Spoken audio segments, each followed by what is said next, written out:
Hello बच्चों, तो चलिए इस प्रश्न को पढ़ते हैं। यदि त्रिभुज एबीसी के शीर्षों ए कोमा बी व सी से खींचे गए शीर्ष लंब की लंबाई क्रमशः P1 कोमा P2 व P3 है, तब P1 की घात -2 प्लस P2 की घात -2 प्लस P3 की घात -2 का मान है। तो यहाँ पर देखो, हमें चारों विकल्पों में से सही विकल्प का चयन करना है।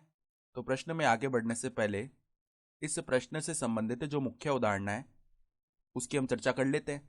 तो हम जानते हैं, देखो हमारा अगर इस प्रकार का त्रिभुज है, ठीक है, ये मान लो हमारा त्रिभुज एबीसी है और ए के जो सामने वाली भुजा है उसको हमने छोटा ए बोल लिया है और शीर्ष ए से हम इस पर लंब डाल रहे हैं जिसको हमने एक बार के लिए पी बोल दिया है।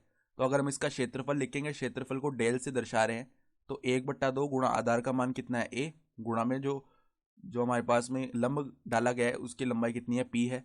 तो अगर हम लंब की लंबाई लिखेंगे ना, तो उसको हम क्या लिख सकते हैं, 2 गुणा में क्षेत्रफल बट्टा में ए, यानी हम जिस भुजा पर लंब डाल रहे हैं बट्टा में वो भुजा लिखते हैं। ठीक है, तो अब ध्यान से देखो, अगर हमें P1 का मान लिखना है तो P1 हम क्या कर रहे हैं, शीर्ष ए से डाल रहे हैं, तो शीर्ष ए के सामने वाली भुजा ए है ना, तो इसको हम कैसे लिख सकते हैं, 2 गुणा में क्षेत्रफल बट्टा में ए। फिर P2 को हम क्या लिख सकते हैं, 2 गुणा में क्षेत्रफल बट्टा में बी, और P3 को क्या लिख सकते हैं, 2 गुणा में क्षेत्रफल बट्टा में सी।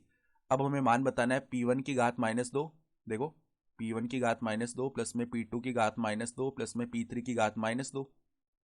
तो यहाँ पे देखो इसको क्या लिख सकते हैं, 1/P1 का स्क्वायर प्लस में 1/P2 का स्क्वायर प्लस में 1/P3 का स्क्वायर। तो अब देखो 1/P1 का मान रख देते हैं, तो यहाँ पे देखो 4 डेल स्क्वायर हो जाएगा और ऊपर चला जाएगा हमारा ए स्क्वायर। इसी प्रकार यहाँ पर क्या आ जाएगा, बी स्क्वायर बट्टा में 4 डेल स्क्वायर, यहाँ पे क्या आ जाएगा, सी स्क्वायर बट्टा में 4 डेल स्क्वायर।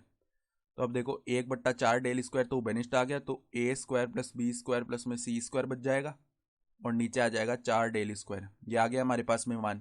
यानी कि अगर हम विकल्प देखें ना, तो विकल्प हमारा जो बी है ना वो सही विकल्प आ रहा है। ठीक है, तो आशा करता हूँ कि आपको ये प्रश्न समझ में आया होगा। धन्यवाद।